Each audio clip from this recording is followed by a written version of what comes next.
From Relay FM, this is Upgrade, episode 510 for April 29th, 2024. Today's show is brought to you by Squarespace, Sanebox, and Vitally. My name is Myke Hurley. I'm joined by Jason Snell. Hi, Jason. Hi, Myke. How are you doing? Good. I've got a big show today. There's a lot going on. Big show. Got a lot going on. Big show. There is a lot. There was a lot of movement that happened. I've got a little story. Yeah. I got one of those stories. I got We're like both a little Snell story. frazzled. Yep. You did some travel. I did some travel. Yep. Big travel buddies. I had a big weekend. Mm-hmm. We did not travel together, No. but we are big travel buddies Yes. in another sense. But you visited with a Relay FM host, and I visited with Relay FM hosts. How about that? Incredible. But Look at us. different trips. Look at us. Different places. Look at us. Well, you can look at us it. if you go to our YouTube channel, where this version of the show is posted as a video as well. You love to see How about that? That was a little That was good. organic marketing. That was really there. good. That was really good. Mm-hmm. I have a Snell Talk question for you. It comes from Dylan, who wants to know, do you read footnotes when you read a nonfiction ebook? I love this question because, of course, we know that we are one of the world's foremost ebook podcasts. Mm-hmm. And my answer to Dylan is, okay, there's a method to reading footnotes when you're reading a nonfiction book. And the method is context. The method is the little symbol or number at the end of this statement that just happened strongly implying that something is going on in the footnote that you might want to read about? Or is it like obligatory? And so my answer is, when it seems like the footnote is going to expand on a thing in a way I'm interested in, I will tap to bring up the footnote. I'll also say my habits with footnotes in ebooks were formed in an earlier age.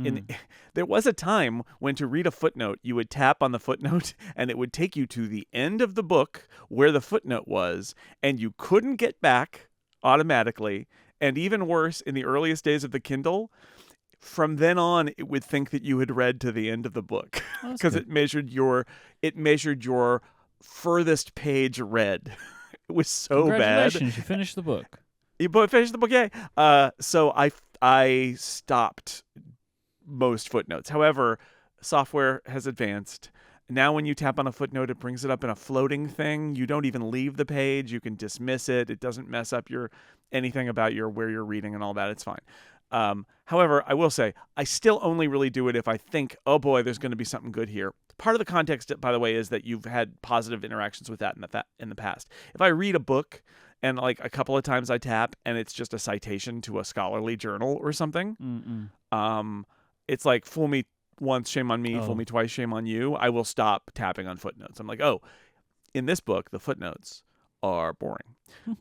But if you got good footnotes, if I'm like, oh, this book, every time I see it like 22, I'm like, oh, what wacky side story will be under footnote 22? Then you got me. I will tap on those. Unless it seems, sometimes I'll see them and I'll be like, well, I'm not that interested. I don't need to tap on the footnote. But mostly I will be into it. So it depends on what the book is and how the footnotes are used.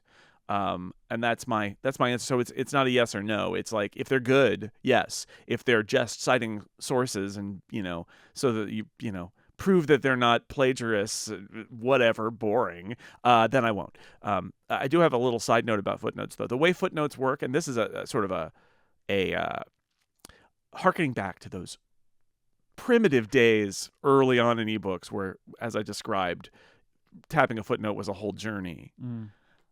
The one thing that they don't seem to have the capability to do is mark the footnotes and the end material as outside the range of the length of the book. And I say this because I was reading a book the other week. It was a book about, it's called Fifth Sun. It's about the Aztecs. Really good book. Highly recommend it if you care about that kind of stuff. I'm really going into that middle-aged dad phase where I'm listening to history podcasts and reading books about history. Just leaning in, Myke. Yeah. Anyway, read this book about the Aztecs, and there's a library loan. And what was the name of that book? I want to make sure I get the right one for the show. Fifth Sun, S-U-N, Fifth Sun. Cool. By an American Fifth Son: A New History of the Aztecs by Camilla Townsend. Yeah.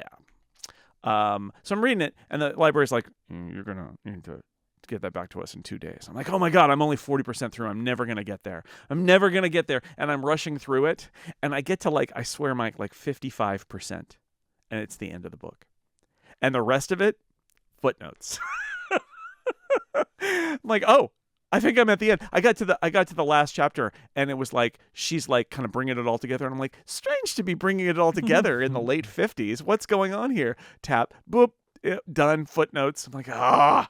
Well, I got to turn in the book. I read the whole book. It was great. But here's my little feature request to the Kobos and Kindles of the world: is you probably have a mark, and when you're gauging length of the book, don't include the footnotes. Just don't do it. I beg you. Anyway, that's my footnotes rant that I didn't know I had. That was a footnote for the footnote conversation. That's right. You can go back. And by the way, we've talked about ebooks in the past in previous episodes, including last week. Mm-hmm. That's also a footnote right there. Footnotes are in the show notes. Mm-hmm. Thank you for sending in, Dylan, that question. If you would like to send in a question of your own to start off the show, go to upgradefeedback.com and send in your Snell Talk question. Jason, what season is it? Merch season. It's merch season. Go to upgradeyourwardrobe.com because we have brand new merchandise. Jason Snell, purveyor of merchandise. Would you like to give the Upgradians an audio tour of what they will find at upgradeyourwardrobe.com? And normally at upgradeyourwardrobe.com, we've got a few on-demand things. Mm-hmm. There's a Rumor Roundup shirt. I think there's an Upgrade logo shirt. There usually is an Upgrade logo shirt, but not right now to avoid confusion. Not right now because for a limited time, because it's Cotton Bureau and this is how it goes for the next couple of weeks, you will be able to get some new, with a footnote, merch. We're doing the Upgrade logo t-shirt with a little twist this time, which is that the arrow pointing upward is going to be left blank and it will reflect the color of the shirt you're wearing. So we're basically creating a customize your Upgrade logo experience. Mm-hmm. It comes in two versions. There is Upgrade Pro. Those are monochrome colors because they're very professional. Mm-hmm. And you should be a professional and use them, and they're not boring at all. They're just professional. Colors, lots of grays. Grays, blacks, whites, whatever. It's shades of gray, professional gray. So that's Upgrade Pro. And then if you're saying to yourself, but I am not a professional Upgrade t-shirt wearer, Jason, I am merely a regular t-shirt wearer. Well, good news, everybody. You have gotten a visit from the Upgrade Color Czar. And we've got non-pro colors. Yes, colorful colors. Various new colors so that you can have your Upgrade logo in any of the colors that are on offer that are the color of a t-shirt. Mostly pastel colors, which is a new thing for us, which I'm very excited about. Some really lovely options in there. Some very summery. As we're getting into the summer of fun, it seems appropriate to have some nice summery colors in there. Speaking of the summer of fun, Myke, another little segue. We're all about the segues today. Summer of Fun 2024 edition.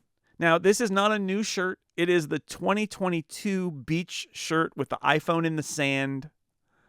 I love that design. Yep. It came in a couple of different color options last time. There was sort of it was like a green and aqua with a yellow print. This time, the geniuses at the Cotton Bureau said, here's an idea.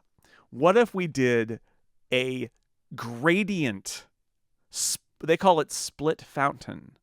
I don't know what it means, and I also didn't know it was actually possible. I'm very impressed by this. Two different shades are put in. Instead of having it cover the shirt for one shade, they have two different inks, and then they end up in a gradient. Mm-hmm. So it's they look really interesting. They're available on dark and light colored shirts. They look great on both. So if you want to relive the summer of fun with this, I love this artwork. Yep. It's like a surfboard in the sand, but it's an iPhone, and there's a palm tree, and the Upgrade logo is the setting sun or rising sun, depending. And there's a pineapple. Which I think fell from the tree? I don't know, man. Because pineapple. That's how it works because pineapple. So that's available. And then we've also brought back the classic Dongletown, our most popular Dongletown shirt, the Dongletown, USB. It's the Portal Authority. Port Authority, exactly right, in new colors that we haven't had before. So there's some variety. We wanted to, so we're bringing back some classics, but with different colors, different options, and that's our spring and summer, at least in the Northern Hemisphere, vibe of merch. So those will be available for the next couple of weeks at upgradeyourwardrobe.com. This was Jason's idea, the kind of like customize your logo color one, and I think it's inspired. I love it so much. Like some of the color options, it looks so good to see the little logo peeking through. I mean, you can go traditional and be red, right? So it matches the show artwork. But why not get pink or blue or purple or yellow or many other colors that are available to you? Or hey, look, if you're a real professional, or light gray or a slightly darker gray or an even darker, some would say midnight to space black. You can also just if you are wearing your shirt professionally, you can do that. So we'd appreciate it if you want to check these out at upgradeyourwardrobe.com, on sale for just a couple of weeks. Limited time. Order now. I think I don't want to make some claims here, Myke. I don't want to make some claims here, but I'm just going to say there are other T-shirts being sold on Cotton Bureau. I think if you ordered them all together, you would get them all together with one shipping cost. But you'll have to wait because of the way they phase their different things. You'd have to wait for them all to go off sale before that happens. So you do you, but it's there as an option. We have some follow-up. Nice. Scott wrote in to say, I found it strange that Myke was insistent about Delta adding in-app purchases or a premium subscription to the app to make more money when the developer already said they have a Patreon. If the developer says their model is already working, why keep suggesting a model that would be worse for lower-income consumers, like keeping features behind a paywall? I get that a premium add-on or subscription would be optional, but the Patreon is already optional and it's working according to the developer. It's quite simple. I love the app and I want them to make loads of money. And I don't think it's possible. Actually, I know it's impossible for the App Store version for the Patreon to provide any bonus features. Like, you can't do that. Now, the Alt Store version, they are doing that. I would just like it because I think it's amazing, and I want the Delta folks like Riley and team to make more money. So, like, to add simple things in, like theming and stuff, and put some behind a paywall and have people pay for it. That's like the app also did not even call out the Patreon. I think this is something they've added, but I'm not actually sure this is something Apple will allow, but I think they put it in anyway, and I think this is going to see how it goes. But that's why, because I want the developer to get as much support as possible. I signed up for their Patreon for a year because I'm using the app every single day, and but I just want them to be very successful because they deserve it. Yeah, I mean, I would simplify it even further and say, I think having a Patreon for it is perfect, but you can't, you basically can't integrate Patreon in that way in the App Store outside of the EU, right? You have to, in the App Store, period. And the EU, they've got the Alt Store instead. So doing with it still at the top of the charts, it would be nice if they find a way for people to be able to give the developers money. I don't think what we're saying they should charge for it. They should charge $10 for Delta. No, that's not it. It's like you've got this huge user base. Maybe you should add a tip jar or a subscription where you get a little bit of a bonus content. Maybe it's some bonus content that's related to things that are unlocked by the Patreon, but in the rest of the world they can't do that, so they have to I would encourage them to do that. Look, if Riley is happy to just like let it be free, that's great, but like it would be nice if people who liked it could give them more money. I don't think we were saying take things away from people who can't afford it. That's not what we're saying. We're saying Riley deserves support and the product's been so successful. There should be ways to clearly give support. And if the Patreon link works out, that's great. But there are other ways that App Store apps turn goodwill into some money for the creators, and it would be great if they could do that. Speaking of emulation, so you wrote an article on Six Colors a little bit about this, and there was a couple of things, we've been talking about this stuff on and off, and one of the things that I just wanted to read as a quote from your article, which I really agree with, where you say, the right decision is for Apple to allow retro emulators of all kinds in the App Store and to allow game emulators to use just-in-time performance to boost performance. Otherwise, its limited expansion of the rules feels mostly for show and not indicative of a real change in approach to App Store rules. Yeah, I mean, the goal here, the file name of this article was emulate all the things. I feel like this is a sign that there is a lot of potential here. And when we talk about Apple's rules, one of the things that we talk about is that Apple is actually in some ways hurting itself, because the flip side of the App Store, which I firmly believe, the App Store and the richness of the App Store is what helps make the Apple platforms rich, right? It's not like the iPhone is great and then also there are apps. It's like the iPhone has the rich app ecosystem. That's one of the reasons the iPhone is great. So the converse of that, the flip side of that is, if there are things that aren't in the App Store because Apple isn't allowing them, Apple is making their platform worse. I think the success of Delta shows that emulation has real potential. I mean, look, emulators have been happening outside of iPhones for a long time now, but like on the iPhone, it's not been a possibility. And my point with my piece on Six Colors is that I don't want this Delta thing to be a fake, like I said, mostly for show, where it's sort of like, well, we'll approve emulators, but only in the most limited fashion possible in order to get everybody off of our backs. I think they need to truly embrace this idea. I think that they need to. So what I say in the article is, like, the JIT argument to me is, I get that they're worried, but like the whole no emulator thing was a security worry. Remember, this is all based on a rule back in the day where they're like, nothing can execute code. No apps can execute code. And that was like, you could put Python on it, but you couldn't have any Python. You had to type in your Python scripts because you're like, no, you can't.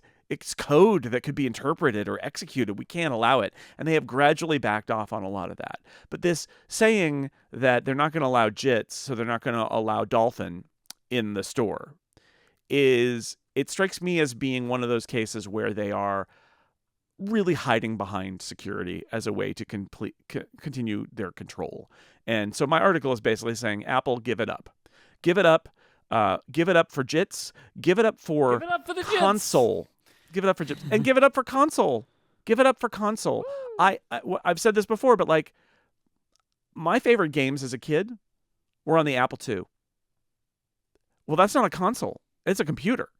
And yeah, I could boot it up and do 10 print Jason is cool, 20 print go to 10, but, or no, 20 go to 10. If I do 20 print go to 10, it's just going to say Jason is cool go to 10, which no one cares about. I just a bug in a basic program right on a podcast. Anyway, don't execute this code on your podcast. But mostly what I want to do is play Load Runner, okay? I want to play SSI Computer Baseball on my iPhone and my iPad. I should be able to do that, even though it's not a console. And it's such an arbitrary rule. All of those things. Retro, I know you've talked about this. Like, what does retro mean? What does gaming mean? What does console mean? And I think it's stupid. I think these are more arbitrary words that give Apple essentially authority to say yes or no to anything. It's that classic argument about, like, the point of a law that isn't enforced is that it can be arbitrarily enforced whenever, right? Like, if you make everything illegal, then you can stop anyone you don't like for any reason. And it's a portal to ultimate power. It's not law and order anymore. It's just control. And that's where we are with this rule. So I'll go further. And some of this is I've talked about before, but like old Mac emulators. I played a lot of games on the Mac too, but like regardless of games, like Mac emulators should be allowed. And in fact, I would say Apple might want to start making an effort. In fact, there was just a story over the weekend about how some version of, is it DOS or Windows, some old PC operating system that was just put out, publicly. Like, I know it's a little bit of effort, at least legally, to do it, but like, I would really like to see some tiny portion of Apple acknowledge that their old platforms can be emulated and that have some value, and that they maybe that Apple should embrace it and not have it be on the black market, essentially. And this also goes for the thing that we've lamented for a long time, which is iPhone games, and apps in general. And I would go beyond games here too and say one of the great tragedies of the App Store and app development is that Apple's pace of iOS development is so great that apps break. And Apple even has a policy of, like, if you don't touch an app, I had a sticker app that's literally just stickers for the incomparable in the store. And I got a note saying, if you don't change it, we'll take it off the store. And it's like, they're stickers, man. the stickers are still the stickers. And they're like, no, we're going to just take it off the store because it hasn't gotten any updates. And so they're really aggressive about updating the OS, which is fine, but it breaks old apps, and then kicking old apps off the store. And I know that they've done some things with Apple Arcade where they've said, oh, well, we're going to pay somebody to make flight control work again and all that. But I'll just put it out there. Today's phones and iPads are so powerful that one thing you could do is offer a virtual machine for your old operating system versions so that old apps can still run. Right? Like, I know that's a wild idea, but like, what's stopping Apple from emulating iOS 5 and letting all those apps run, or iOS 7? Like, resource-wise, it's not that much. I mean, I'm not saying it wouldn't be work to build it, but like, the hardware is so powerful that I would really like to see Apple embrace this as a strategy to keep things compatible. And I know that there's this relentless like, well, yeah, but you've got to keep... We want our developers to move with the times. It's fine. Have the window be 10 years ago. I don't care. But like, I think there's opportunity there. And I've already said that you should also just open emulation. Like, the iPad should be able to run a version of Parallels or VMware, and should be able to run Windows for ARM, and it should be able to run macOS because it's an ARM processor. It's an M1 or M2 or who knows, M3 or M4 processor in that iPad. We'll get to it. And so I just emulate all the things is what I come back to. Is like, emulation is an amazing thing because computers have been around and phones have been around for a while now. And there's amazing software out there that people love. And yes, some of it is nostalgia, but like, it's amazing software out there that is lost to history otherwise. It shouldn't live in the darkness. It shouldn't be limited to just on like a PC or a Linux box or something like that. Because other people should have the delight that you, Myke Hurley, have in being able to play Pokemon on your iPhone. Like, that should happen for everyone. And I think it would make the platform better, and I wish Apple would get off of this box and just admit that emulation is good and they should allow it, not allow it with a big asterisk that means that only when they feel like it. So, moving on, Ross Young has corrected his report on the larger iPad Air having a mini LED screen. He is now saying that the device could be coming later this year that features this screen, but it won't be the Air that we'll probably see next week. Huh? Yeah. And that if there is this device that could come later on, it could be in Q4. Okay. Right? I still... I don't think I can even say. I have also heard that this is a perfectly logical thing, them reusing the mini LED screen, because they already built it, and that I've Young heard that like that he that's heard a reasonable thing for them to do. Many supply chain sources that this won't be happening, that his earlier report was wrong. Not this one. So there may be something going on there, but it's not this one. Yeah. So they may be sense. reusing that screen, yes, but it's not this. Interesting. Well, this is bad in the sense that that's a nice feature. It's good in the sense that it probably allows the iPad Air to be a little more clearly downscale from the iPad Pro. This episode is brought to you by our friends at Squarespace, the all-in-one website platform for entrepreneurs to stand out and succeed online. Whether you're just getting started or managing a growing brand, you can stand out from the crowd with a beautiful website, engage directly with your audience, and sell anything, your products, services, and even the content that you create. Squarespace has got everything you need, all in one place, all on your terms. Squarespace's Blueprint AI and SEO tools make it super easy to get started. You get started with a completely personalized website, and with their new guided design system, Squarespace Blueprint, you choose from a professionally curated layout, and you take advantage of styling options to build a unique online presence from the ground up, tailored to your brand or business and optimized for every device. And then it's super easy to launch that website and get discovered fast with Squarespace's integrated, optimized SEO tools. You'll be showing up more often to more people, growing the way that you want. Squarespace also have flexible payment options that you can integrate to your store to make checkout seamless for your customers with simple but powerful payment tools. You can accept credit cards, PayPal, and Apple Pay, and in eligible countries offer customers the option to buy now and pay later with Afterpay and ClearPay. You'll be able to stand out in any inbox as well with Squarespace email campaigns. You can make outreach automatic with email marketing tools that engage your community, drive sales, and simplify audience management. You can introduce your brand or business to unlimited new subscribers with flexible email templates, then create custom segments to send targeted campaigns with built-in analytics to measure the impact of every send. I have always loved just how easy it is to make a Squarespace website look good because they start from such beautiful starting places, but give you the tools to be able to control it and customize it to fit what you're looking for, and they make it so simple to do so. You can just go right now and check it out for yourself. Go to squarespace.com and sign up for a free trial. You can build your entire website, see how fantastic it's going to look and how easy it is to build it. Then when you're ready to launch to the world, go to squarespace.com/upgrade to save 10% off your first purchase of a website or domain. That is squarespace.com/upgrade, and when you decide to sign up, get 10% off your first purchase and show your support for the show. Our thanks to Squarespace for the continued support of this show and all of Relay FM. It is time to lawyer up, Jason Snell. Now, clunk, clunk. We have amazing artwork being made soon, is what I'll say. The artwork is coming soon. It's very good, but it takes time. Because today, the European Union has designated the iPad as a gatekeeper and have given Apple 6 months to comply with the DMA rules for iPad OS. Previously, the DMA had just applied to iPhone OS, but now iPad OS. I'm going to quote from the EU's press release. The Commission opened a market investigation to assess whether Apple's iPad OS, despite not meeting the quantitative thresholds laid down in the EMA, constitutes an important gateway for business users to reach end users and therefore should be designated as a gatekeeper. Basically, they're saying the iPad does exceed the thresholds of users for them, and that those users are locked into iPad OS. I think there's going to be a lot of argument in a lot of places about whether or not the EU has just basically extended the rules to include this. But nevertheless, they're saying they want it to comply, so they have 6 months to comply and put the iPad in the same bucket as the iPhone, and so that means at marketplaces and all that fun stuff for those in Europe.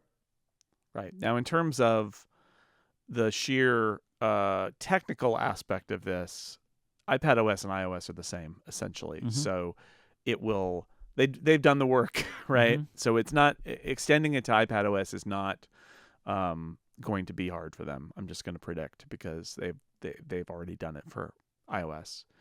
I'll be interested to see, the justification here. I'm fine with it. I always felt it was very weird that we would talk about this thing, but only in an iPhone context, since some of this stuff feels like it's actually better in an iPad context. I say that as somebody who uses his iPad more than he uses his iPhone, right? Like I can picture it better. A lot of things I'd like to do on the iPad, and you can't do them. So this will allow them to do that. So I actually think they've updated this press release because it's much more clear now than it was this morning when I looked at this. So what that quote that I just read sounded weird, right?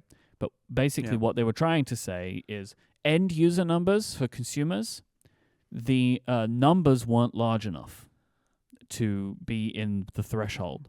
But now they are now saying that Apple's business customer numbers exceed the quantitative threshold for that 11-fold. So that's why. And I believe what they said, too, is that they expect that they will meet the quantitative threshold for the regular users soon. Because they say they are very close to it. And so they're just basically getting ahead of it and saying, put it in. Yeah. Now, I'm not going to go into it here, but we'll just say, based on our discussion about the Department of Justice suit, that claiming that users are locked in is an extremely debatable issue. That said, justifications being whatever they are, the European Commission has the force of law to demand that Apple change its behavior. So we could debate this, but there's no debate society here in court like there will be in the US. This is just they've decided it, and therefore they will regulate it. End result, I would argue, will be a less fractured experience for users in the EU, because it's got to be weird to have stuff on your phone that is completely unavailable on your iPad. Although I will say this, if you've got a bunch of stuff, you've embraced the DMA lifestyle in the EU on your iPhone, and your iPad can't use any of that, does making the iPad be compatible with all that stuff actually make the iPad more part of an ecosystem and therefore increase lock-in?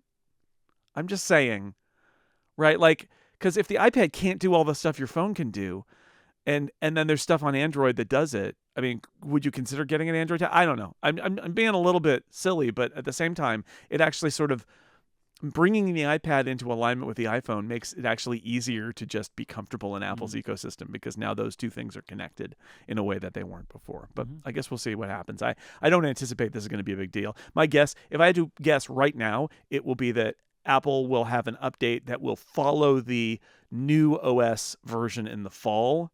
There will be a subsequent update that will implement this in the EU, sometime this fall, right at the deadline, right? Yeah, it'll either be like 18 or 18.1 or whatever, but like it's going to be around that time. And as you say, this, I mean, I'm sure there's work, but way less, because they're essentially the same, right? And this is going to be end of October, so it could be 18.0, but it could also easily be like 18.1. An 18.1 update, depending on how they want to do their release schedule. Yeah, I'm actually kind of happy this has happened, just to make the bifurcation less complicated. I agree. It always felt a little bit weird that we would talk about that. We're so used to talking about everything in the iPhone and iPad context. And then there's this EU thing where it's just not. So for us, it'll be more convenient, us outside the EU. But I would imagine that there are a lot of people in the EU who have iPhones and iPads who've been frustrated because they really love something, that whether it's just an emulator or whatever, they're going to be things that they like, assuming that anybody adopts all of these changes, right? But assuming you add an alternative app store and all of that, like you get Fortnite, let's say, and you get it on your phone and you're like, yeah, but I'm going to switch to my iPad and play it there. It's like, nope, you can't. You're not allowed. Not allowed on the iPad. So this will change that. Rumor Roundup time. Yeehaw. Mark Gurman's been busy. He's had a bunch of reports in the last few days, and I want to go over them with you. First up, reporting that Apple and OpenAI have renewed discussions about being a part of iOS 18. This feels late in the game. I'm wondering, so basically this is, them being one of the options. Apple's going to have multiple partners, and like a search engine, you'll be able to choose who you want. Yeah. I think that this is very much, I could imagine, we're talking with multiple and they might not even go over it yet. We might wait for September for this part. We're not picking any winners, and this goes with our speculation a while ago, which is the idea is if Apple handles the front end and has a model on the phone, then a lot of stuff can be in the cloud, and you can have different sources for different kinds of material. You could have different sources in different regions. You could be able to choose a primary source like a search engine, and it doesn't feel quite as late in the game to me because it's a back-end cloud service. So you're right. And I think, like, if you're Apple, you don't want to tie yourself so closely to a single cloud provider on the back end.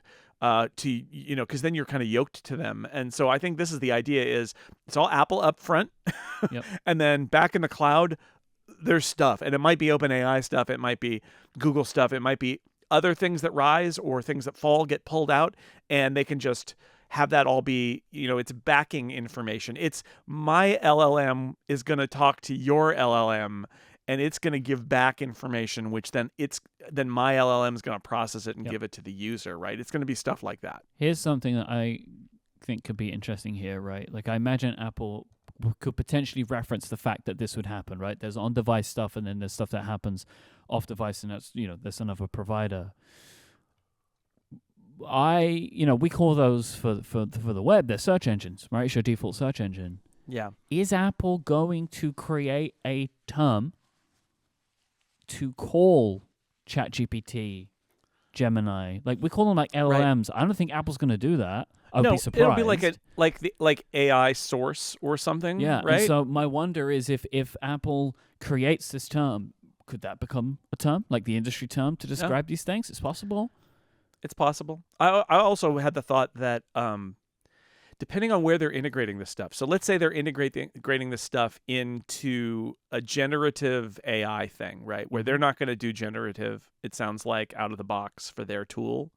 But this is the sort of thing where it's like, look at this paragraph and correct the grammar, or write 3 paragraphs about this topic, right? And first off, that's really great if Apple can like say, nope, it wasn't us who hallucinated that thing. It was the cloud AI provider. But if they do that, one way for them to do that is to integrate it into their text editing APIs, right? Where this is an interesting idea, where there might be new LLM-based features that are available through the text editing APIs that are basically, so it's at the system level. And then you would choose your source, potentially, but you would be able, so if you're following me here, like you could choose ChatGPT, or you could choose Gemini, or you could choose something else. I don't even know. Sure. And that would be what would be used when you say, when you select text and say, correct this, or when you are in Pages and you say, give me 3 paragraphs. It would use like, right, which would make sense in a certain way, that it would be pervasive in the system at an API level, and then there would be the models that would be part of that at the system level, right? So instead of it being, we wired Pages with ChatGPT, it would be the system text, and there's this API, and they know about each other, and your apps also will know about it and get to use this feature. And so app developers, because at WWDC they'll be talking to app developers, this is how you build this stuff in at a system level, which I think is smart. I think that's a way to do it, because then instead of you having to do the work of integrating with an AI provider, you integrate with the system that you're used to integrating with, and it hands that stuff to you. So if they do it that way, so it's like you can do it in Notes, you can do it in Pages, you can do it in Mail, and you can do it in your third-party apps. That starts to sound like an Apple-y approach to using these LLMs. Also, Mark Gurman is reporting some other features coming to iOS 18. So updates to many built-in apps like Mail, Fitness, Notes, and Photos. How much those updates, I don't know. I could imagine all of these apps getting some AI stuff. So I expect that to be sprinkled all over the place. The iPad is going to get a calculator app, because the calculator app is going to be updated, and they're going to put it on the iPad. Amazing. Pour one out for James Thompson. It only took them 1,000,000 years. Yep. And once again, confirming the other reports, free placement of icons on the home screen. Yeah. Yeah, you want to put that app down there in the corner? Go for it. Do it. Yeah. What a life. What a world. Let's get some aesthetics up in there. And also, Mark had a final report ahead of the new iPad unveiling, which we're going to talk about in a little bit, the iPad event coming next week. 2 details. 1, the Apple Pencil will have haptic feedback. I don't know what this means. I'm like, is this haptic like an iPhone or haptic like an AirPod? They're both haptic feedback, but the AirPod, it just feels like you're clicking it, or like the Magic Trackpad or whatever. But the iPhone, I mean, that thing's like buzzing and bipping and blooping all over the place. So what's it going to be? Right. So is it a button that you squeeze and it makes it, you have a little bip? It feels like you squeezed it, or is it that I'm drawing on the screen and it's going, boop, boop, boop when you get to the edge, or does it, snap to a marker, or whatever. Do Apple do what so many people have tried to do and say it feels like you're drawing on paper, because they give you a little vibration as you? Let me tell you, having experienced the haptic feedback on the Magic Trackpad, which I've turned off on Mac OS, right, where they have that thing where like it hits the rule boundary and it locks, it snaps for a moment, and it vibrates the trackpad. I hate all that stuff. No, don't do it.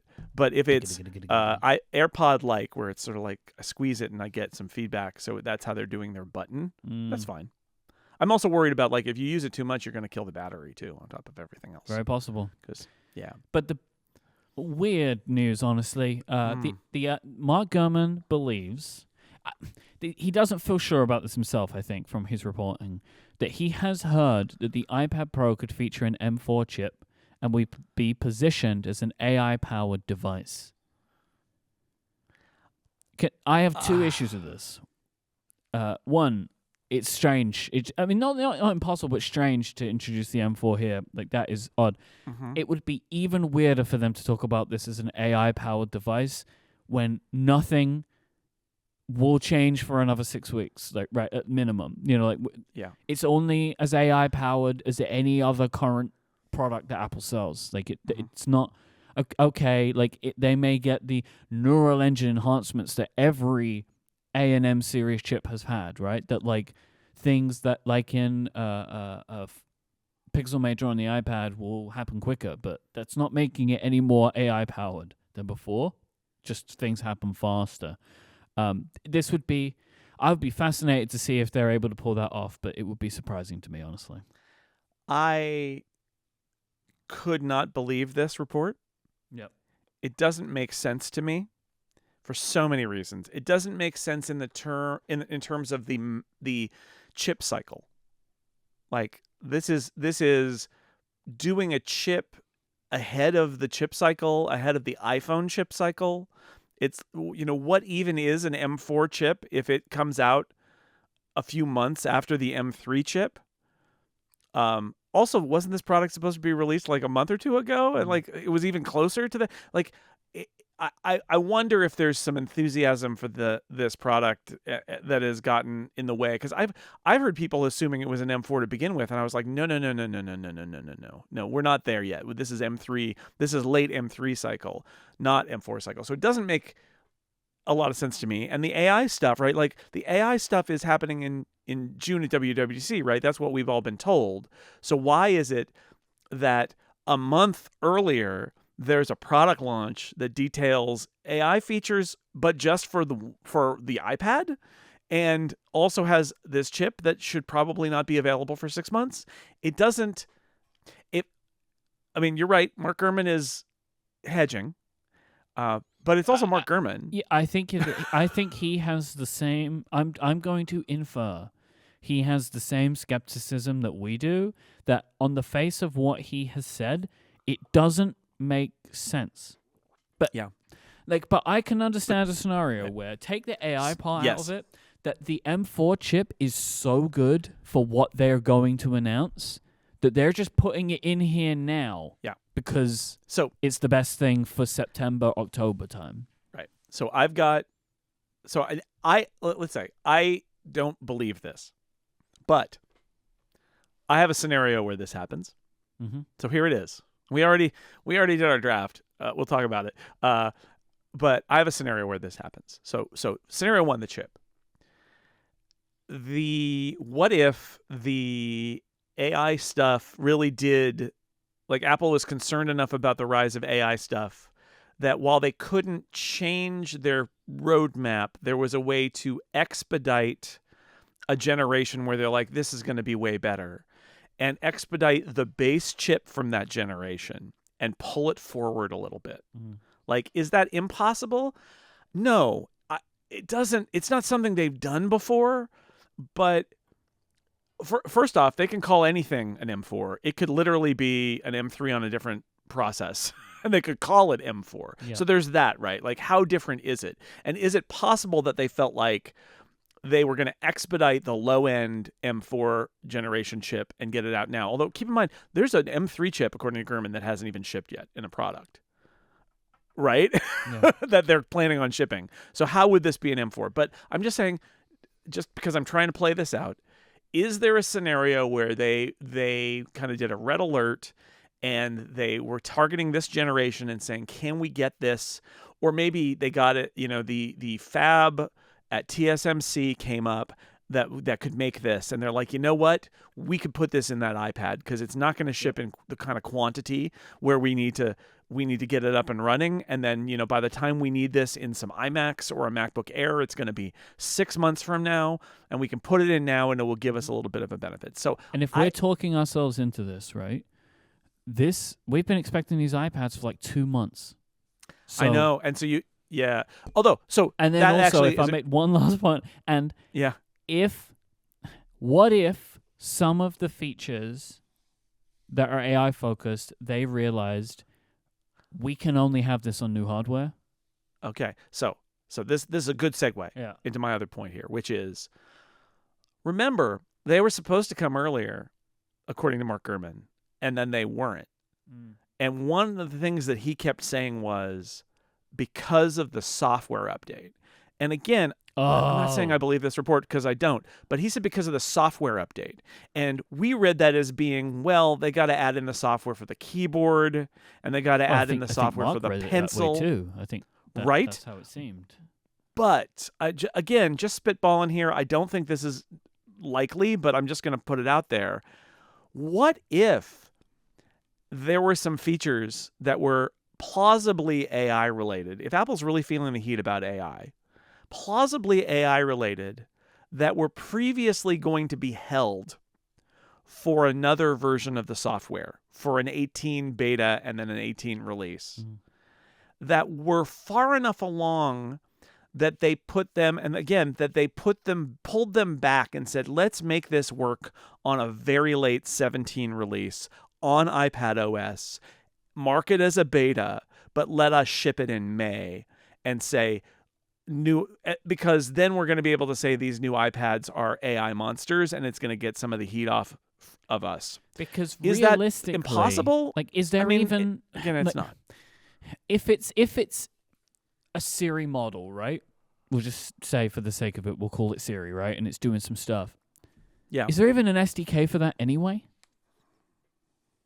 Like, does it need is there a to developer wait? story at all? Does it need to wait for that? And they can also still have like hey, we have a new AI kit that you can integrate with.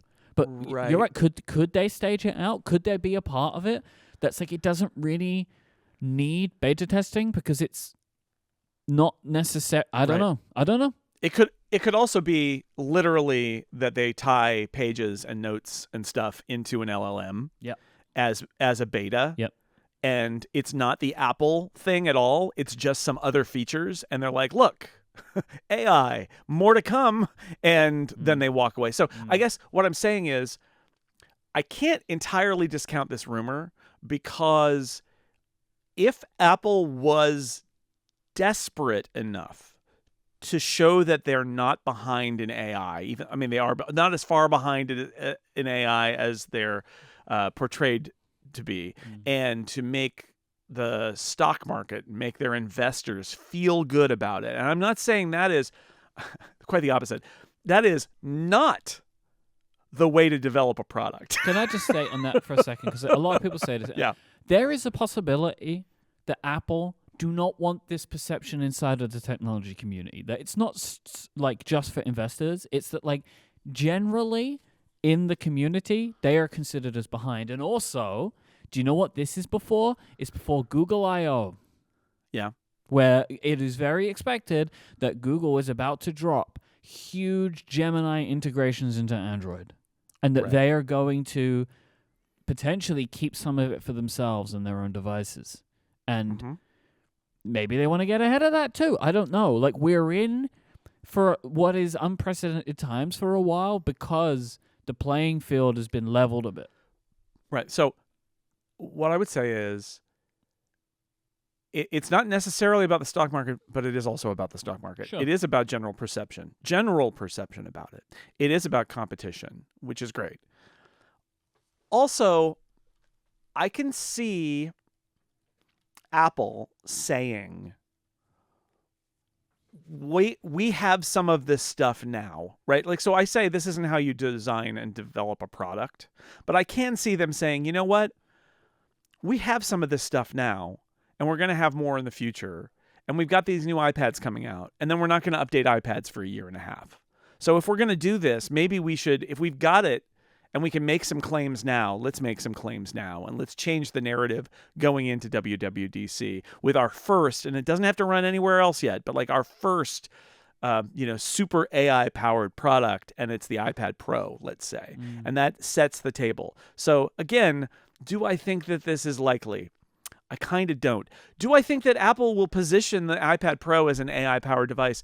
Well, probably because everything is AI powered. They position the MacBook Air as an AI powered device too, to a certain extent. So if they add a feature here or there in that software update, and they will certainly, if it's got any machine learning algorithms in it, they will make claims that it is. But if it's got something where they're like, you know what, we pulled pages, AI powered pages forward or whatever, then they'll do that. If they've got some APIs that they can that were basically at the ready, that they changed their priority on 4 months ago to get them in a little bit sooner, marked as a beta, because remember, it is the counter argument is it's only a month till WWDC, which means it's really only like 5 or 6 weeks before they would release a beta of the new features. So could you polish them a little more so that they fit in the existing OS and still call them beta? And I know developer beta is scary, but like you give them an extra 3 or 4 months. Like, all of this is possible. I think the chip part is the most outlandish one because it goes against everything they've done. And also, like I've said all along, these Apple's chips already have AI ML capabilities. They've between the neural engine and the stuff they've been doing on the GPU, like they have lots of that stuff already built in. It doesn't require like to flip the switch to go to an AI chip. Like they don't need to do that. So I'm super skeptical, but I can't just say it's not going to happen because I think you got to look at the fact that Apple is fighting this perception in the industry, in the stock market, just in general, that they have lost the plot. And although you might be like, they'll just shrug it off, they always do. Yeah, but Tim Cook is going on the industry quarterly analyst calls talking about how they're going to do AI. He's doing interviews and saying AI is a big focus for us, and we're going to make some big AI announcements later this year. That is a sign that they are very concerned about perception. Mm-hmm. And we saw with the MacBook Air release that they've changed how they refer to features, and they are talking about AI power now, which they always soft pedaled. They're now hard selling it and calling because it AI. They are concerned about their perception. So we do exist in a world where Apple is deeply concerned about the perception that they are losing it when it comes to AI. So while this is an extreme, bizarre assertion that it's going to be an M4 chip with AI features, I don't think we can rule it out because Apple is feeling that pressure, and that might have led Apple to make some surprising off-pattern judgments a few months ago, which potentially delayed this product, right? Especially, I'll bring us back to that original report, delayed because of software. Yeah. I'm still not convinced, but I'm more convinced than I was when I read this report. Like, I feel like we've talked ourselves around on it, that I can understand a scenario in which it would happen, but I'm still not sure that it will. Yeah, I don't know. I mean, I'm sure they will position it as an AI-powered device, right? Yeah. But like, and it would not be, again, I just want to say, it would not be that wild. I know everybody's like, oh, they're breaking their pattern, they're not going to do that. But like, it would not be that wild for them to say, we have new versions of iWork that have AI features in them, right? I mean, they could do something like that. That's not everywhere in the OS as a pervasive thing. But you're right, Myke. They could also say, here's a preview. You can turn on this beta preview of Siri 2 or Siri Pro or whatever, Siri AI on the iPad Pro. And people are like, what do you mean it's just on the iPad Pro? And they're like, wait and see. They could do that too. So certainly, I would guarantee there will be an AI story at this event about the iPad. There will absolutely be. The question is it as kind of radical as it seems here in this report, or is it more what we expected, which is Apple's going to, like with a MacBook Air, they're going to kind of push it and say, yeah, AI, but we're really going to need to wait until the developer conference to see more. I don't know. This episode is brought to you by SaneBox. Having an empty inbox is a thing of the past. We are inundated and inundated with email, and there is no longer the ability to respond to anything and everything because it's just about responding to the important things now, the messages that truly matter, the things you actually care about, the things that are important to you. That is where SaneBox comes in. You can think of it as triage for your email. As messages flow in, pile into your inbox, SaneBox does that sorting for you. It sifts out the important emails, puts them in your inbox, and directs all the other distracting stuff into your Sane Later folder, so you know what messages to pay attention attention to now when you open your email and what stuff you can get to later on. SaneBox also has features like Sane Black Hole, where you can drag messages from annoying senders and you never want to hear from them again. Sane Reminders, so you can have a reminder basically if you haven't heard from somebody by a certain date. And you can use SaneBox with any email client, any device, anywhere you check your email. This is so important. So even if you use different applications on your phone and your Mac or your Android phone or your PC, it does not matter. Even if you use it on the web, because SaneBox is going to be there and it's going to be filtering your stuff for you. You can even have it take newsletters and put those in a separate folder so you can get to those maybe on the weekend when you want to catch up with your newsletters, rather than them filling your inbox and hiding something that you want to respond to. I really think SaneBox is an incredible way to triage your email and make sure that you're just getting to the stuff that you really want to deal with. See how SaneBox can magically remove distractions from your inbox with a free 2-week trial. Go to sanebox.com/upgradefm today to start your free trial and get a $25 credit too. That is sanebox.com/upgradefm. Our thanks to SaneBox for their support of this show and Relay FM. So there is an iPad event. There is an actual video event, which we did not expect, and it is happening on May 7th. Now, leading on from that conversation we just had, I'm like, why would they do that? They have something to say? Or I'm coming around to this report that not sure about. So we'll be recording after the event at some point. So on May 7th, because we'll be talking about the thing that it was. But we have already drafted. So I've spent a few days with my friend and our friend of the show, _David Smith. I'm going to talk about that in Upgrade Plus today because we got up to some fun stuff. And he referenced to me, he's like, are you going to draft today? And then he was like, oh, you already did it. Yes, we already did it on March 25th. Over a month ago, we drafted because we were expecting some press releases to appear. But no. Any moment. Now we have an actual event coming up, which I'm excited about. It's going to be interesting. I thought, though, what might be fun today is to now, in the cruel light of a month later, look at our picks and run through them real quick and see how confident we're feeling about them one way or another ahead of scoring them next week. What do you think? Yeah, let's do it. All right. You go through yours and I'll go through mine. Okay. New Apple Pencil introduced. Okay. I feel good about it. Yeah. Yeah. I think that one's good. That one's good. Oh, some of these others are not so good, but that one's good. Larger trackpad on the Magic Keyboard. Okay. I'm just trying to imagine. So the rationale here is I'm trying to imagine.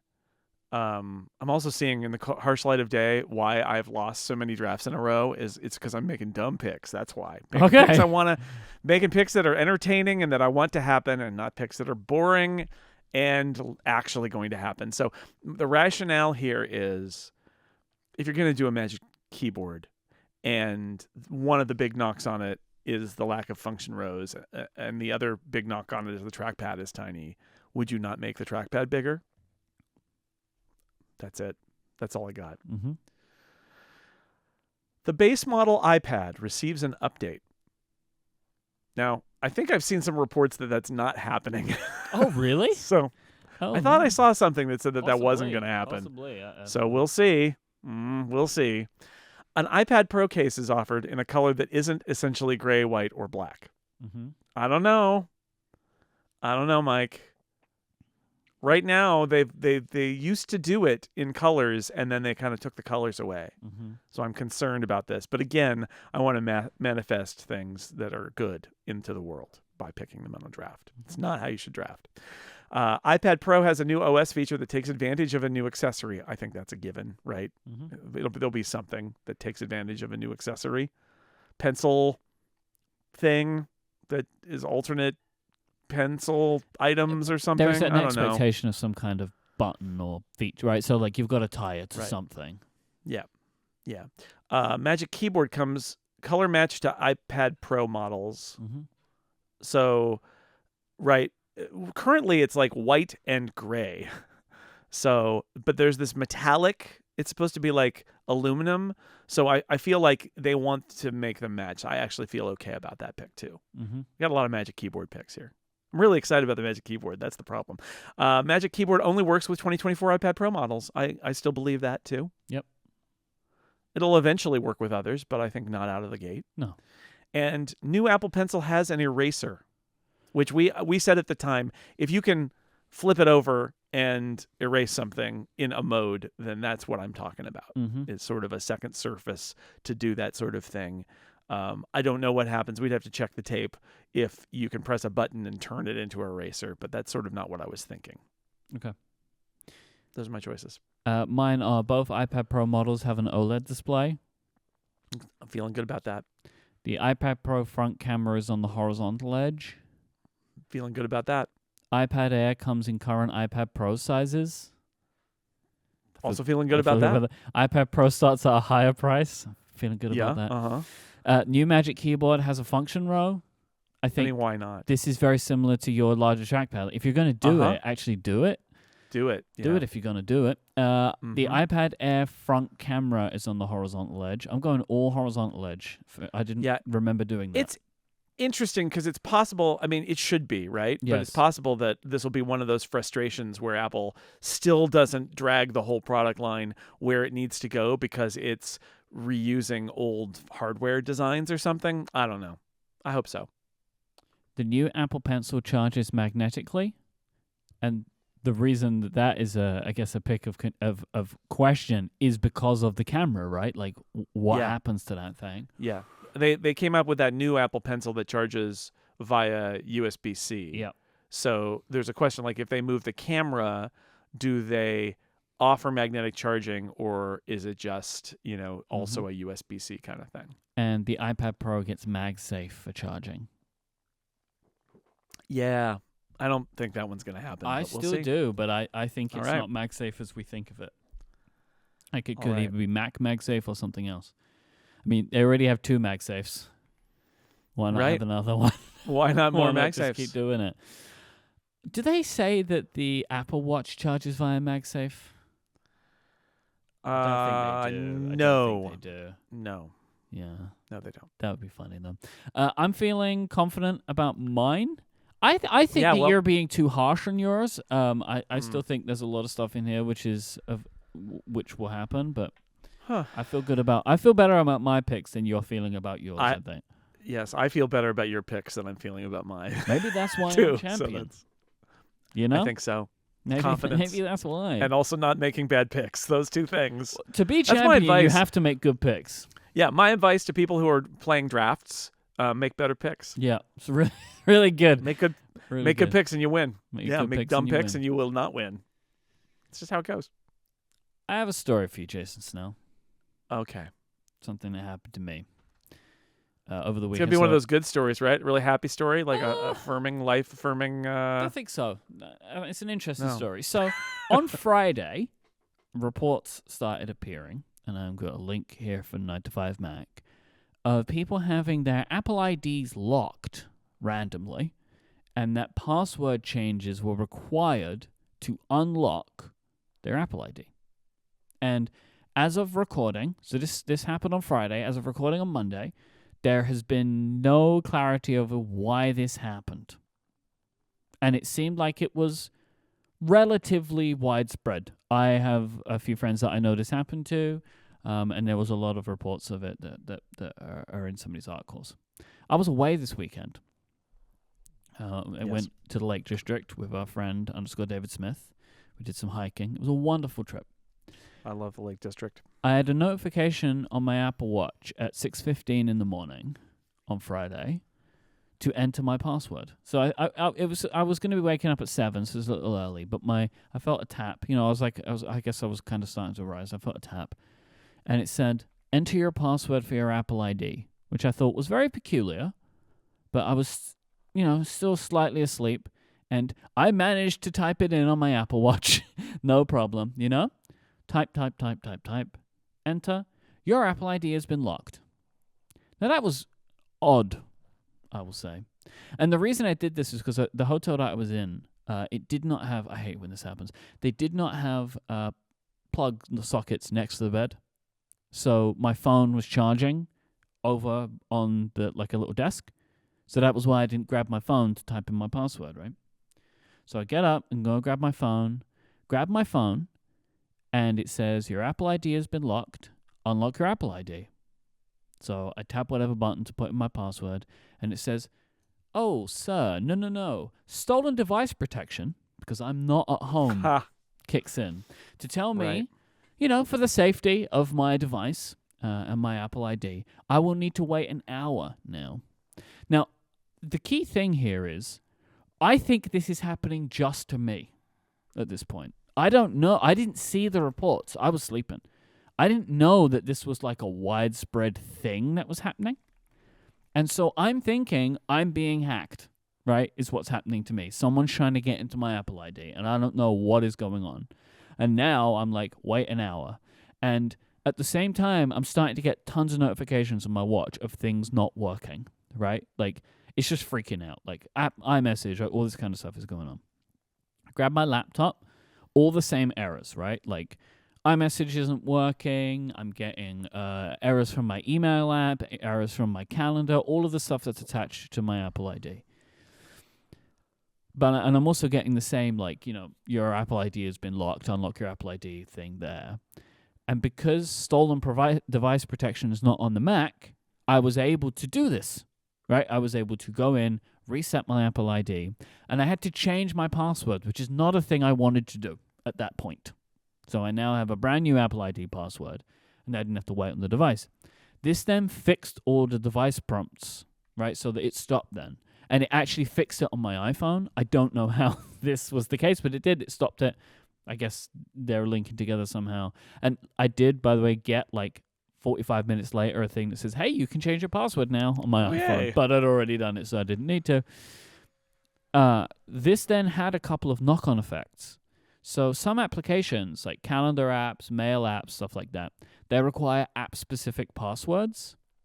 And so all of my devices, so 2 Macs, my iPhone, my iPad, whatever, they're logged into Fantastical and Spark via this app-specific password thing, which, by the way, Apple, sort that out however you have to do it. I don't care. Just find a way to do... Like, none of my other services need this thing. You can just log in via some authentication system or create some kind of version of, like, a system-level thing that they can take that information from or whatever, but, like, I don't know why I need to do this. Well, all of those app-specific passwords have now been deleted because I changed my Apple ID password, a thing I didn't want to do. So now all of my devices are not working with the things that require app-specific passwords. So, like, a lot of this stuff, there are a couple other things, too, that I'll mention in a minute. I hate the kind of errors where there are knock-on effects that you can't see yet. Like, I know that there are things that are broken. I don't know what's broken. But there's stuff that's broken. Like, similarly, I didn't know, because it happened to our friend, James Thompson. He was posting about it on Mastodon, saying that if this happened to you, you have to go in on your devices and manually re-enable iMessage and FaceTime, because for some reason this turns them off. And also changes your settings. So if you're like, start new messages from email or phone number, it just reverts that to phone number, I think. But like all my devices were like signed out of iMessage. I had to go in and sign them all in. And so I'm also like, I couldn't see fitness sharing on my Apple Watch until I rebooted my Apple Watch. Like there's all this weird stuff that's now happening. And I'm very frustrated about it all. But this was just a very weird thing that happened to me because it all like kicked off and was made worse by the fact that I happened to be traveling. So stolen device protection, I think it's a good idea unless something happens on Apple's Apple ID servers randomly and makes you reset your password. And as I mentioned before, no idea what happened. Was this a security breach? Was there some kind of code deployment issue? Like unknown. But this is what happened to me at 6:20 a.m. on Saturday morning.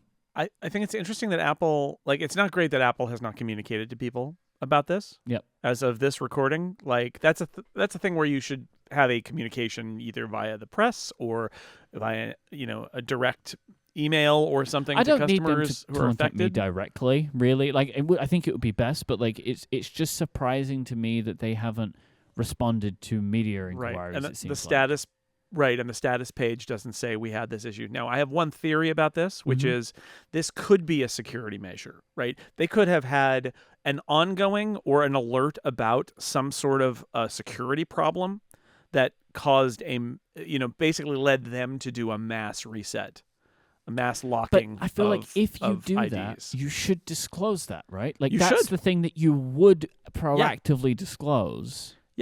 Yeah, I mean, I could see the argument of like if it's an ongoing issue where they're concerned about something that's still happening and they don't want, but once people are talking about it, it's not like that you can give away what's going on necessarily by just admitting that there's an issue there. But the fact that they aren't talking about it at all, I find that very strange, and it makes me uncomfortable, right? Because it actually suggests that maybe this is a larger problem that they don't want to admit to right now, or that they don't understand right now, where there was some ingress that they don't fully understand, and that this was just like a quick response to that. But whatever it is, there should be some disclosure that hasn't happened. It's too bad. So yeah, that's my little story. It was very strange, very weird. I was very Sounds freaked fun. out, and I felt much better when I'm in a Mastodon and just saw the timeline of people happening. And then Same thing, yeah. I told my wife, and she was like, "Oh, so that's why the Apple TV was freaking out last night." I was like, Oh, "Yep, yeah. that's why the Apple TV was freaking out." Makes sense. But it happened to her too. She had to do the whole thing that I had to do as well. So I'm I don't glad know. that you got your hiking time in the Mm. Lake District, which is a beautiful place. Mm-hmm. I've been to a couple of times. It's great. And although, did Dave take it easy on you? He did. I'll have more details about this on Upgrade Plus. He did Okay. mention to me, which is good. Let's just be happy that this didn't happen while we were up a mountain Yeah, with 1 bar of reception. with one. Yeah. All right, that's good. Well, we'll talk about it in Upgrade Plus a little bit, because I'm going to Scotland, and I know you will. and to islands where you got to hike around. I should probably ask Dave for advice. You should ask him. He'll have recommendations for you. I know that. Awesome. I will do that then. All right. Well, this sucks, and and on top of that, the fact that Apple hasn't explained anything about it, that's bad. Because, yeah, I mean, these things happen when it's like one person. Like weird stuff happens to one person. This wasn't one of those. We have a mutual friend Yeah. who is locked out of his account all the time. Yeah, because someone wants it. Yeah. Probably. Or something else. He's being griefed or whatever. But, like, yeah, Yeah. these things happen, but I don't think this was that. No. This episode is brought to you by Vitally. Customer success teams today, they're facing a problem. How do they connect customer data back to their work? Vitally changes this. It is a new kind of customer success platform, an all-in-one collaborative workspace that combines your customer data with all the capabilities you'd expect from today's project management and work platforms. Because Vitally is designed for today's customer success team, that is why it operates with unparalleled efficiency, improves net revenue retention, and delivers best-in-class customer experiences. Vitally is the solution to helping your customer success team keep a better pulse on your customers, maximizing productivity, visibility, and collaboration.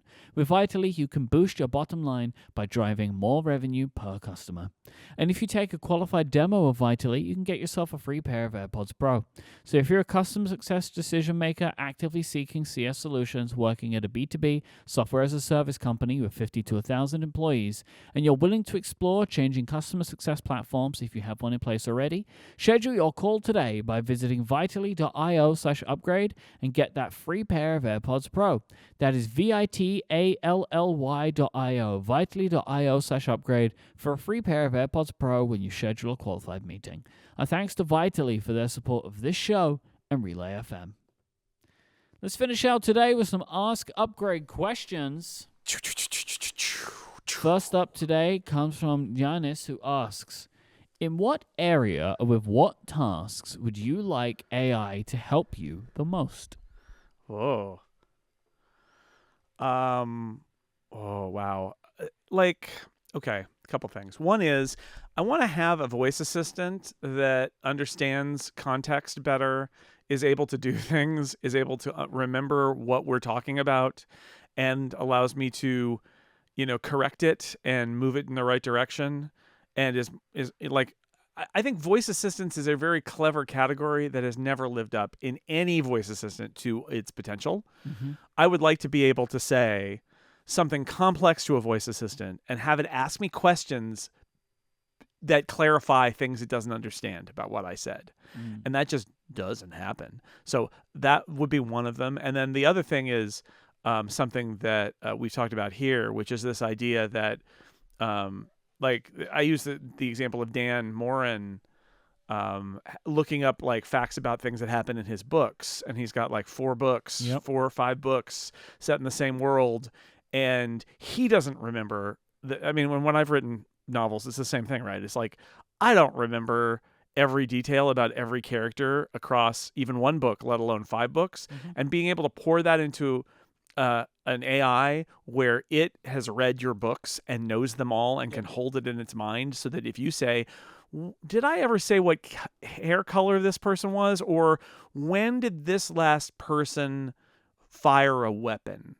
And it's something that you can't really search the text for because there's so many different ways of phrasing that. But the AI can do that. Like being able to look at my email repository and give me an answer so I don't have to try to craft search queries. And I'm pretty good at crafting search queries, but I think that I'm an outlier at that, right? Like I'm in the 99th percentile of search query crafting, and even I get frustrated. But like people who are in the 50th percentile or the 20th percentile, like imagine the boon to them of saying, when was the last time I heard from so-and-so? Or say, I got a text from a friend this weekend who said it's been 10 years since we went to a Premier League soccer match. I can't believe it's been 10 years since that. It was 2014. But it was great. It was Fulham and Hull. Hull was in the Premier League back then. They're not now. And I had that moment where I thought, this is the sort of thing where you could ask an assistant, like, when did I go to that soccer match? And it would be able to look at like my text messages, my emails, and my photo library and be like, oh, I've got a photo library item that was taken at Craven Cottage, the home of Fulham. It's on this date. And it might even be able to say, oh, yeah, you went with Matt and Simon to that match, and here's the final score, or I could ask at the final score. Like, it's all there, but I want to be able to have it do that work, researching my own data trove, right? Like, I could do it, but why? Like, the computer should do that for me. I'm in complete agreement with you. And to further talk about what I would want, I'm going to go to Eric's question. Eric asked, for the new AI features coming out at the next WWDC, do you think they'll call it Knowledge Navigator? I don't, but no. If you don't know what that means, or if you have not watched the Apple Knowledge Navigator video in a while from 1987, I recommend you do that, because while this video is kind of hilarious and incredibly pompous, but yes. I guess it was made in 1987. It's just like, is what it is. By a bunch of white lab coat computer geniuses who thought that it's one of those. The Knowledge Navigator was a concept idea that Apple was working out during the John Scully era, and it is essentially like a foldable iPad, which is also hilarious. But the key thing that's going on is the computer user in his Oak office is just talking to the computer, having a conversation with his computer and asking the computer to retrieve things for him in very colloquial language, simple language, like talking to it as if it's a person, and asking for the computer to do things for him. Like, since 1987, people have wanted to do this, and we've not gotten there.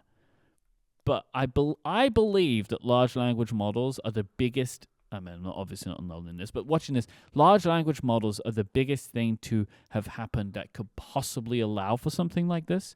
Like, a computer's ability to store an incredible amount of information and make sense of it all in one go and keep context and have memory. Like, this is something we've not truly had before. Maybe we're getting closer now. But I would like some version of this, that I could have a conversation with my computer in a way that makes sense in my brain to be able to extract information. But like what Jason was saying, mostly I want it from my own information. Like anything, anywhere on my computer to be able to get that for me. And it doesn't need to be like screen capturing my computer forever and recording all video. Like, I don't need that.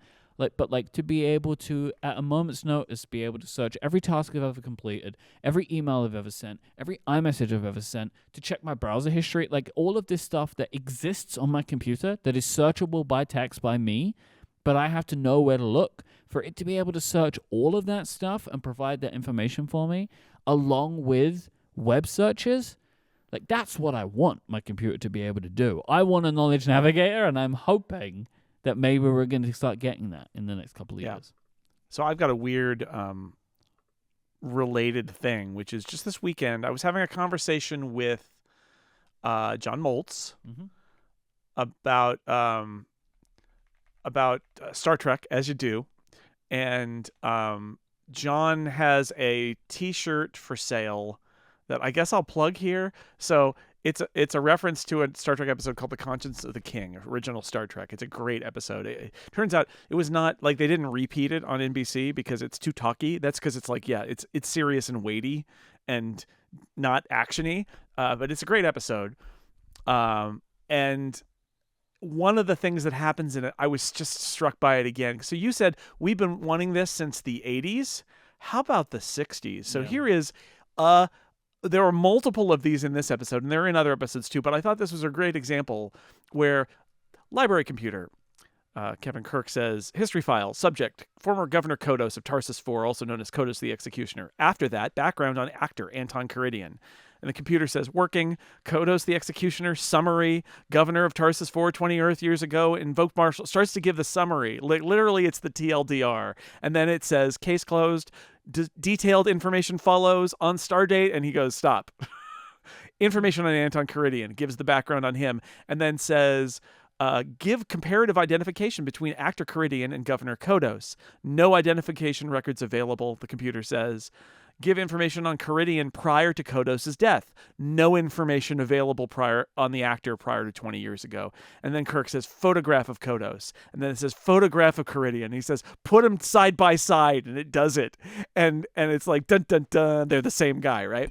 And I was sitting there thinking, oh my God, we are still talking about letting computers do this. Star Trek got it exactly right, which is, he could be using, Captain Kirk could have his mouse and his keyboard out, and he could be like, we'll click on that. And if he needs help, he can get a second person to type with him on the keyboard, because that's what that goes faster according to television. But no, he just talks to the computer and has it refine its searches, and it's searching the Interstellar Federation database or whatever. But so I love that, because it's still the dream. And it should be doable, right? It's just, how do you get there? And I think, actually, one of the reasons people are super excited about these LLMs is this, which is it actually fulfills a promise, which is, give me a system that is not smarter than me in most ways, but is smarter than me in the fact that it can hold all of this information in its brain, or find it if it needs to, and then give me back my answer without me spending 5 or 10 or 20 or 30 minutes doing all the research. And it's just, that's what we're looking for here. And it just struck me watching an episode of Star Trek from 1966 that this is absolutely the dream. Even now, that's literally, they're talking to Siri, and Siri is, in this case, good. So that's what I would love. That's what we would love. Give us the things we've wanted forever. Let's navigate. You didn't on think knowledge. original Star Trek? You didn't think original Star Trek was going to happen, did you? That came out of nowhere.